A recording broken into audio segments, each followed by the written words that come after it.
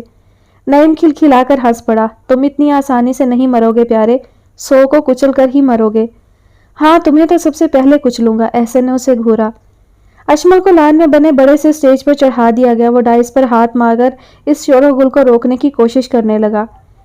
میں آپ سب کا بے حد شکر گزار ہوں کہ آپ نے اپنا قیمتی ووٹ میری نظر کیا. آج میری فتح میں آپ سب جوانوں کا ہاتھ ہے. لیکن میں اس دن کو اپنی فتح کا دن سمجھوں گا جب آپ لوگوں کے سارے مسائل حل ہو جائیں گے. جب میری ذات کسی کے لیے باعث تسکین ہوگی. دراصل یہی دن تو میری پرکھ کا دن تھا جس میں آپ لوگوں نے مجھے معتبر کر دیا ہے اور خود مجھے پہلی سیڑھی پر چڑھایا ہے. مگر اب بقیہ سیڑھیاں مجھے خود طے کرنی ہیں اور آپ کے اعتبار پر پورا اترنا ہے. اشمل خان کی بھاری آواز گونج رہی تھی. سارے اسٹوڈنٹس ہماتن گوش تھے. ریحان پراچا تو چند ثانیے کے لیے دنگ رہ گیا. فتح کا سہانا خواب دیکھنے والی آنکھیں تحیر میں گم تھیں. ہار کا تصور ہی اس کے لیے قیامت خیز تھا. دولت کا گھمنڈ، پرکشش پرسنالٹی کا زوم سائے کی طرح اس کے ساتھ لپٹا رہا تھا. خواہش کے حصول کے لیے اس نے منفی راستے اختیار کرنے میں بھی آر محسوس نہ کیا تھا. اس نے اپنا مقصد صرف پانا اور سب کچھ پا لینا بنا رکھا تھا. پھر وہ اتنی بڑی ہار کیسے برداشت کر لیتا؟ اپنی برتری قائم رکھنے کے لیے جائز ناجائز ہر طریقہ اختیار کر چکا تھا. پھر بھی اتنی بڑی شکست اس کا منہ چڑھا رہی تھی. وہ تڑپ اٹھا. اشمل خان کے نعرے اس کے وجود میں آگ بھر رہے تھے. اس کا دل پھیلا سکڑا اور رگوں میں خون نہیں انگارے دوڑنے لگے تھے. نہیں، میں اتنی آسانی سے شکست نہیں کھا سکتا. وہ نفرت اور غصے سے چیخ اٹھا. سراج کیانی نے اسے دیکھا، پھر سر جھکا لیا.